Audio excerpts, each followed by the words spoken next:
Conforme anunciei anteriormente, nós vamos conversar hoje sobre 1 Coríntios capítulo 12, dando prosseguimento à nossa série de reflexões sobre essa carta escrita pelo apóstolo Paulo.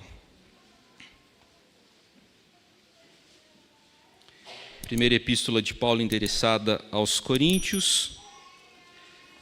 Leremos os primeiros 11 versos do capítulo 12.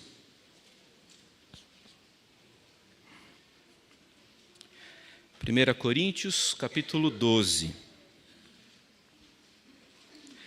A leitura será alternada. Eu vou ler os versos ímpares, vocês os pares. A respeito dos dons espirituais, não quero, irmãos, que sejais ignorantes.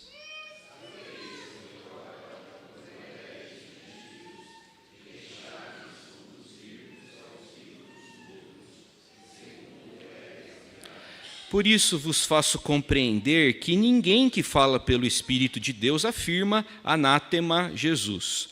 Por outro lado, ninguém pode dizer Senhor Jesus, senão pelo Espírito Santo.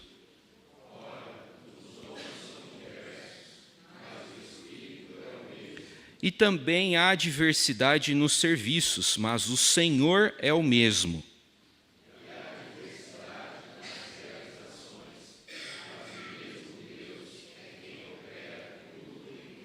A manifestação do Espírito é concedida a cada um, visando a um fim proveitoso.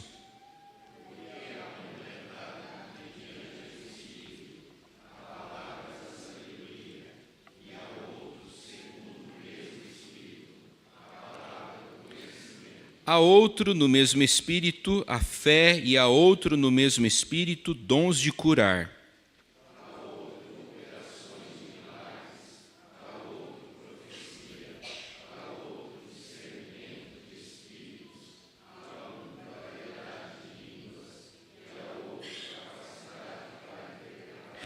Mas um só e o mesmo Espírito realiza todas estas coisas, distribuindo-as como lhe apraz a cada um individualmente.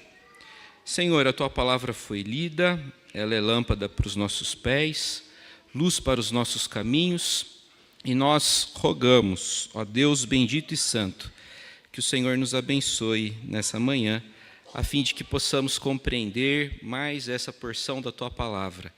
Fala aos nossos corações, é a nossa oração, em nome de Jesus. Amém. Depois de tratar no capítulo anterior, no capítulo 11, sobre o uso de véu pelas mulheres e sobre a maneira correta de se celebrar a ceia do Senhor, a Eucaristia, Paulo dá continuidade à discussão sobre o culto cristão. Para Paulo, o culto é algo importantíssimo na vida da igreja. Paulo dá continuidade à discussão acerca do culto cristão, tratando agora sobre o tema dons espirituais. A igreja de Corinto tinha grandes e sérios problemas relacionados aos dons espirituais. O fato é que os coríntios não estavam usando, mas abusando dos dons espirituais. Ainda hoje isso pode acontecer. Ainda hoje o mau uso dos dons espirituais prejudica e se configura como um grave e difícil problema para a igreja cristã. Eu queria tratar, conversar, meditar sobre esse texto com vocês, considerando 3 pontos, considerando 3 situações. E, em primeiro lugar, quero destacar o fato de que Paulo não desejava que os cristãos coríntios permanecessem na ignorância. Verso 1. Não quero, irmãos, que sejais ignorantes. A ironia presente aqui é grande. A ironia presente aqui é gigantesca. Paulo se dirige àqueles que pensam ter conhecimento. Paulo se dirige àqueles que pensam que são sábios. Paulo se dirige àqueles que julgam ter gnoses, com uma afirmação que revela a falta de conhecimento que os coríntios têm. Em vez de aprender de Cristo e com Cristo, os coríntios eram influenciados pela cultura e conhecimento pagãos. Coisa triste é quando a opinião está divorciada da realidade. Coisa triste e perigosa é quando a opinião é divergente da realidade. No livro do Apocalipse, nós encontramos um exemplo disso na carta endereçada à igreja em Laodiceia. A opinião da pessoa a respeito de si mesma era a seguinte: estou rico e abastado e não preciso de coisa alguma. Essa era a opinião da pessoa. Mas a realidade encontra-se na afirmação de Jesus acerca dessa mesma pessoa. Jesus diz lá em Apocalipse 3,17: tu és infeliz, miserável, cego e nu. Será que nossa opinião sobre nós mesmos corresponde à realidade? Essa é a reflexão a ser feita. Eu sou muito humilde. Será? Eu sou consagrado. Será? Eu sou maduro. Será? Será que a nossa opinião sobre nós mesmos corresponde à realidade? Às vezes a nossa opinião diverge da realidade, e isso é algo altamente prejudicial. O fato de os coríntios terem uma opinião que não correspondia à verdade, à realidade, deixou Paulo inquieto e desassossegado. Paulo não se conformou àquela situação. Lemos minutos atrás a recomendação de Paulo aos romanos: não vos conformeis com este século, ou seja, não se acostume, não se habitue, não se familiarize com aquilo que é errado. Paulo não consegue se acostumar àquela condição. Seres humanos são assim mesmo. Deixa os coríntios seguirem desse jeito. Não, Paulo não admite isso e faz uma intervenção. Na verdade, toda a primeira epístola de Paulo endereçada aos coríntios constitui-se em uma intervenção pastoral muito afetuosa, muito carinhosa, mas também muito firme. Paulo prossegue, e ele ensina que na vida do crente, a conversão a Cristo é um divisor de águas, de modo que a gente pode falar da nossa vida antes da conversão e depois da conversão. A palavrinha que Paulo emprega aqui é outrora. Veja lá o verso 2. Sabeis que outrora, antes da conversão, quando éreis gentios, quando vocês eram gente distante do Senhor, deixáveis conduzir-vos aos ídolos. Paulo está ensinando que na vida do cristão há uma distinção entre outrora e agora. Outrora, antes de Cristo, eu era ignorante. Agora, em Cristo, eu tenho conhecimento. Outrora, antes da minha experiência de conversão, eu era caloteiro. Agora, em Cristo, eu sou bom pagador. Outrora, eu era fofoqueiro. Agora, em Cristo, eu falo coisas que edificam e que encorajam. Outrora, eu era imoral e lascivo. Ou melhor, lascivo. Agora, eu busco a pureza. Deve haver na vida daquele que foi convertido a Jesus essa distinção entre outrora, o passado antes de Cristo, e o presente redimido por Jesus. No verso 3, o apóstolo Paulo discorre sobre outra importante evidência de conversão a Cristo e de pertencimento ao Senhor. Veja lá. Verso 3. Por isso vos faço compreender que ninguém que fala pelo Espírito de Deus afirma anátema Jesus. Por outro lado, ninguém pode dizer Senhor Jesus, senão pelo Espírito Santo. O mundo antigo estava acostumado à prática de amaldiçoar pessoas, de amaldiçoar adversários em nome de um Deus padroeiro.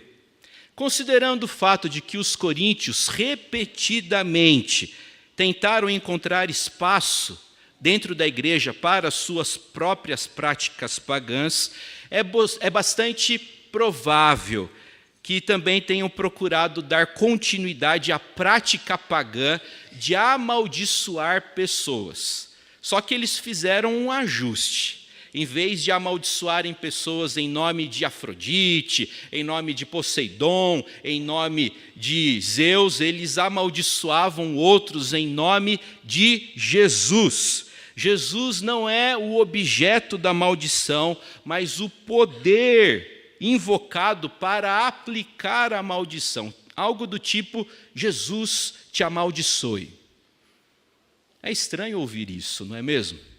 Porque isso é absolutamente incompatível com o nome de Jesus. Paulo quer mostrar justamente o caráter inadequado desse comportamento, porque o crente, aquele que foi habilitado pelo Espírito para confessar Jesus é Senhor, ele está disposto a orar pelos seus inimigos e não amaldiçoá-los.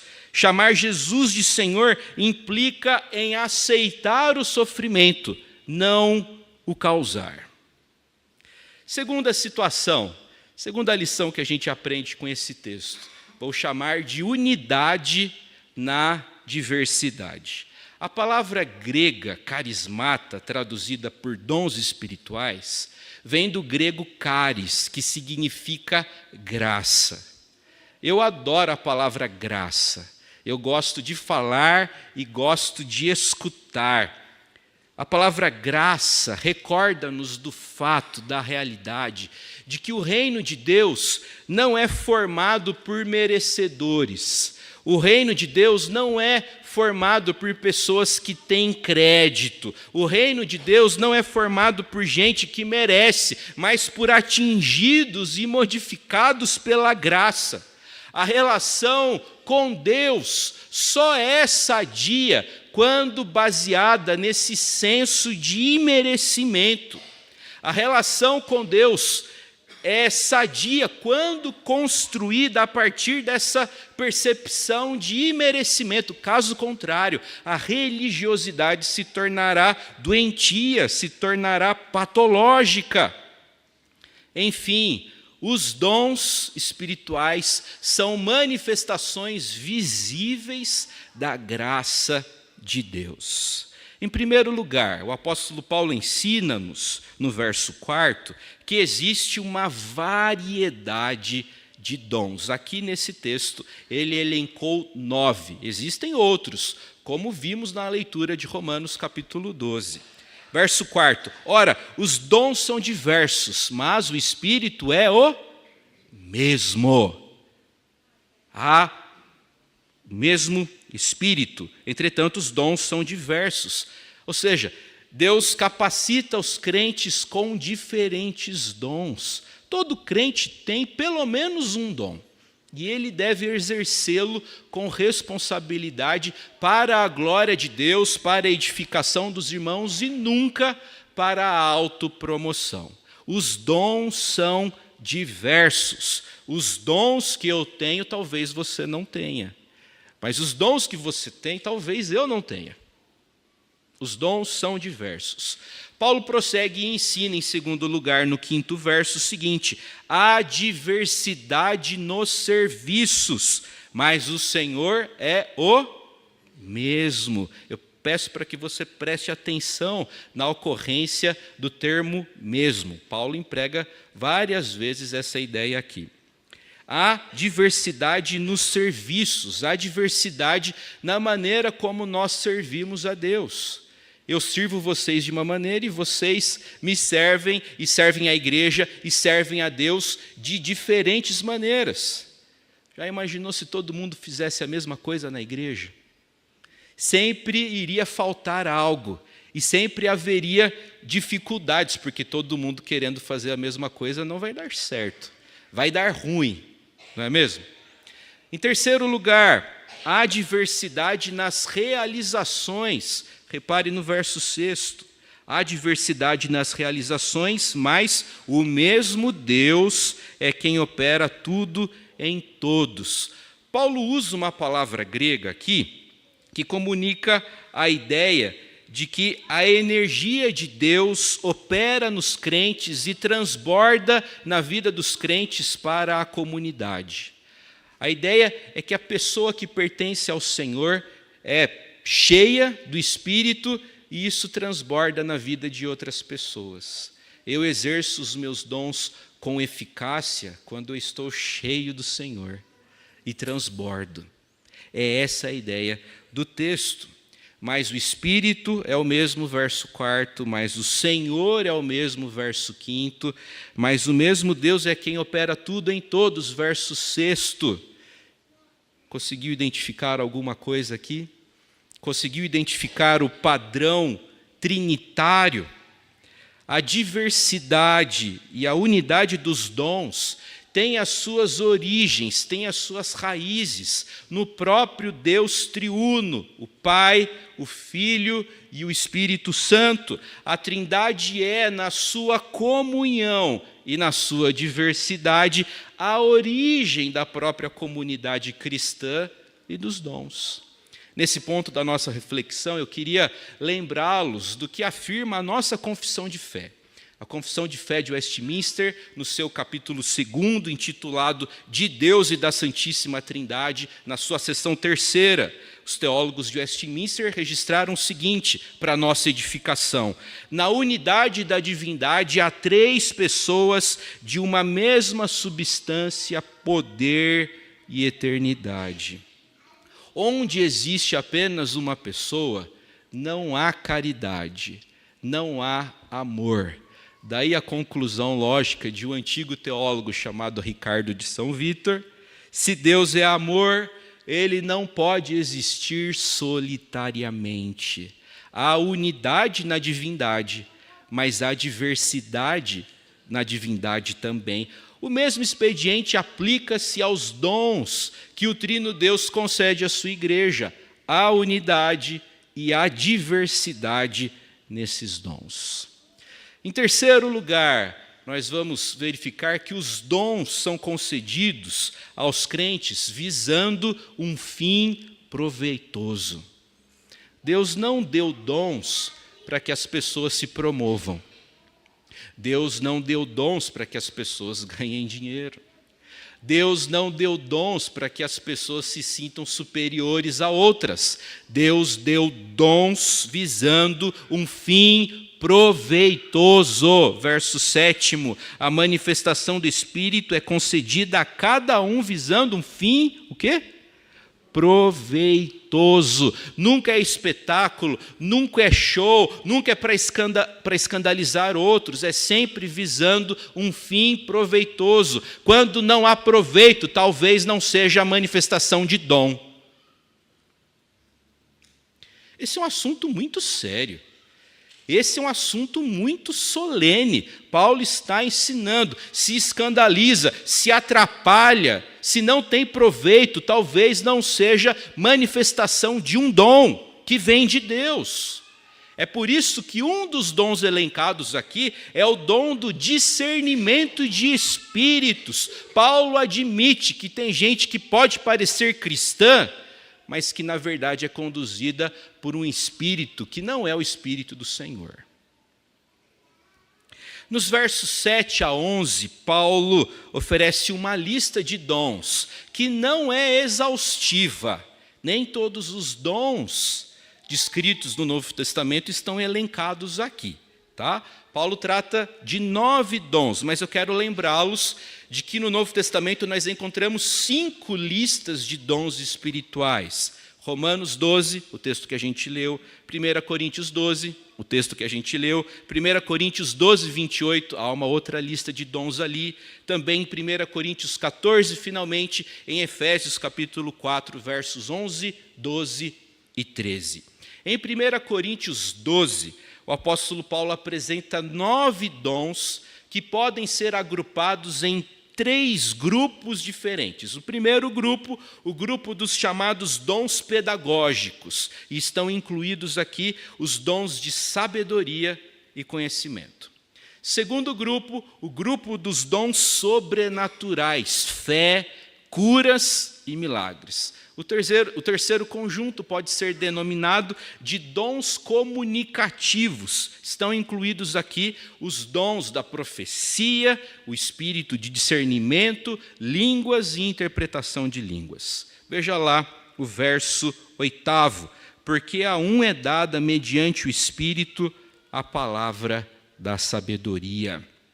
A sabedoria é o primeiro dos dons. No Novo Testamento, sabedoria refere-se à capacidade de compreender claramente, discernir a vontade de Deus e aplicá-la cuidadosamente à vida. A fonte da sabedoria é o próprio Deus eterno.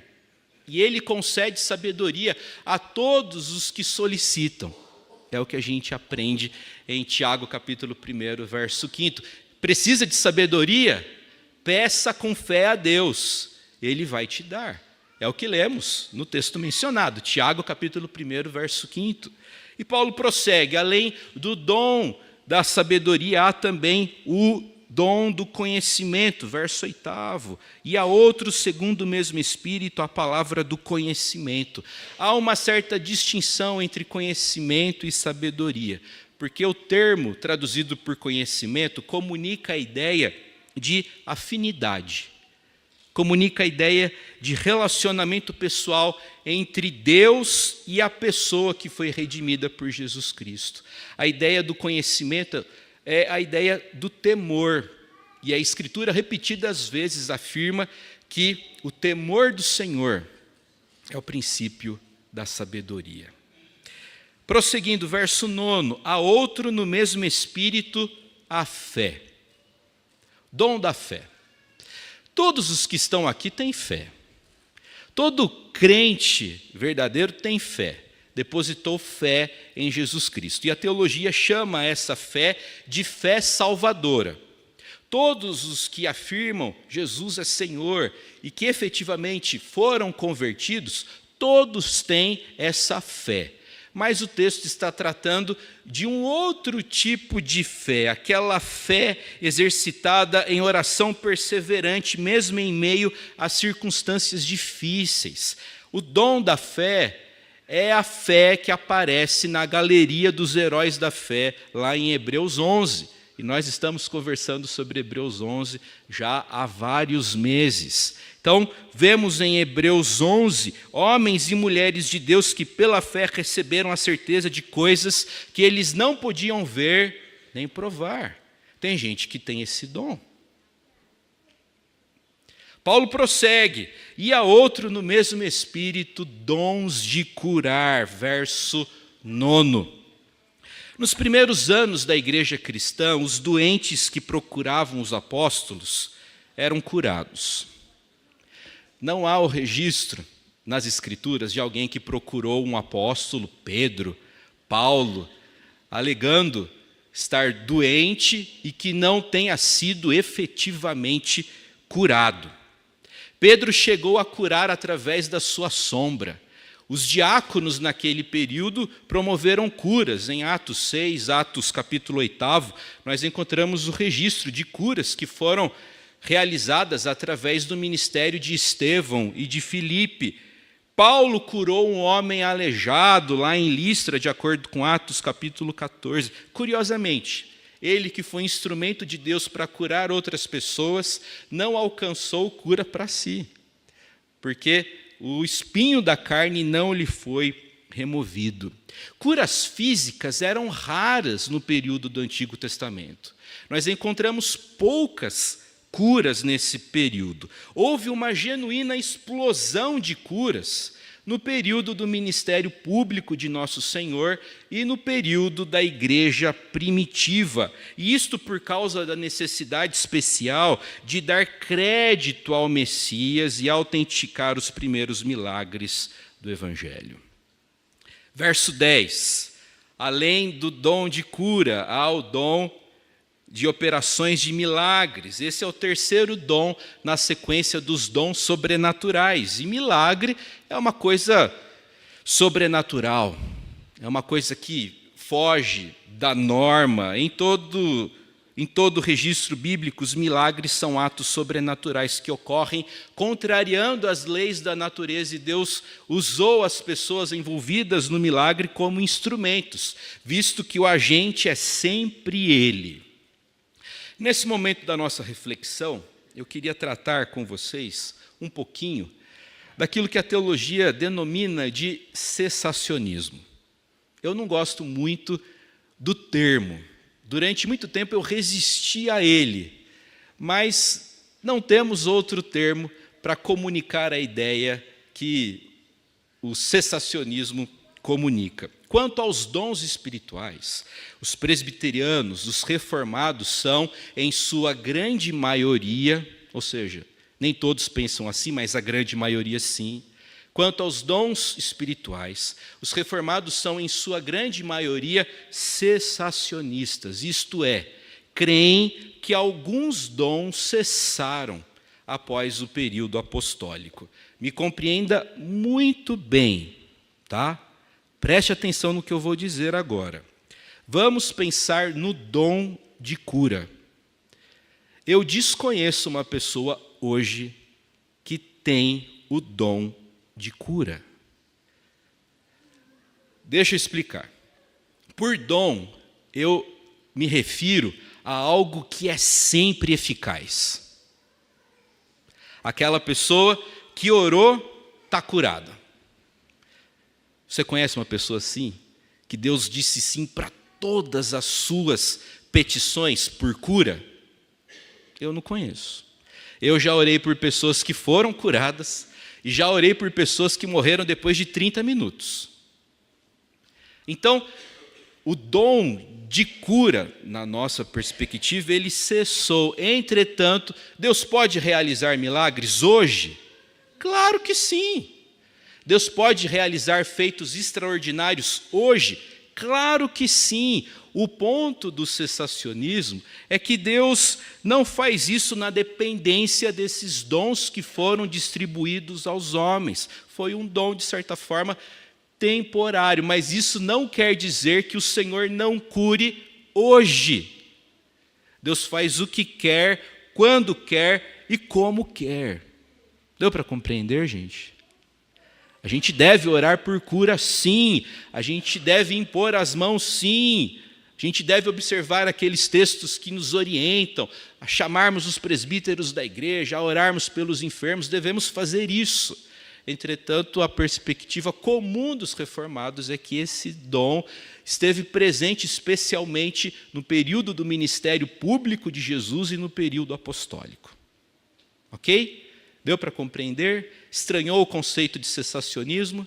Durante muito tempo eu disse, eu resisti a essa palavra, não gosto dessa palavra até hoje, mas o conceito comunica bem aquilo que nós cremos. Prosseguindo, verso 10 ainda, a outro, profecia. Profecia é adivinhar o que está acontecendo na sua vida, a cor da sua meia, quanto que você tem na conta bancária. Alguns imaginam que profecia é isso, mas não. Biblicamente, profecia é a legítima e fiel exposição da palavra, do juízo, do conselho de Deus. Profecia é isso. E, gente, os profetas não falam, não escreveram e não falam hoje de uma doce e salvadora graça, sem relação com o afastamento dos males e o retorno aos mandamentos divinos. Prosseguindo, há outro, discernimento de espíritos, verso 10. Como a gente precisa de discernimento, meus irmãos, porque às vezes aquilo que parece não é. Deus concede a algumas pessoas essa capacidade de discernir, de distinguir as motivações de outras pessoas. A gente não deve viver desconfiando de todos, mas eventualmente, para aqueles que têm esse dom, a pessoa consegue discernir que talvez aquilo lá não seja aquilo mesmo. O reverendo Elben César definiu o discernimento muito bem afirmando que essa é a capacidade de distinguir com a maior precisão possível entre duas ou mais coisas cujas diferenças nem sempre aparecem à primeira vista. Sem o discernimento, a gente pode chamar o amargo de doce, o doce de amargo. Sem o discernimento, a gente pode chamar o mal de bem e o bem de mal. É por isso que ele é tão importante. Verso 10, Paulo trata de um outro dom. Há variedade de línguas. Meus irmãos, é importante ressaltarmos que o dom das línguas tem o seu valor. Tudo que Deus dá é importante. O dom de línguas está relacionado aqui sim. Entretanto, ele é útil quando é observado dentro das orientações que o próprio Deus deu. Mas eu quero lembrá-los de que esse dom ocupa o último lugar nessa lista dos dons. Também é importante ressaltarmos que em nenhum momento a Bíblia coloca um dom espiritual, seja ele qual for, como selo ou como a evidência de batismo no Espírito Santo. E Paulo prossegue dizendo que outros têm capacidade para interpretar essas línguas, verso 10, para promover a decência, a ordem, a reverência, o caráter edificante do culto. Paulo exigia que o falar em línguas fosse ordeiro, fosse inteligível, fosse edificante, fosse em ordem. Concluindo essa nossa conversa, os coríntios tinham muitos carismas, muitos dons, muitos carismas, mas eles não tinham caráter. Não vale a pena ter carisma e não ter caráter. Deus nos livre de termos carismas aqui dentro e gente sem caráter. Os coríntios tinham dons, mas não piedade. Deus nos livre de aparentarmos uma coisa e sermos outra. A igreja de Corinto vivia em êxtase, mas não tinha um testemunho consistente. Deus nos livre disso. Deus nos livre também de parecermos ser uma coisa e sermos outra na verdade. Deus nos livre de termos uma opinião própria, divergente ou distanciada ou divorciada da realidade.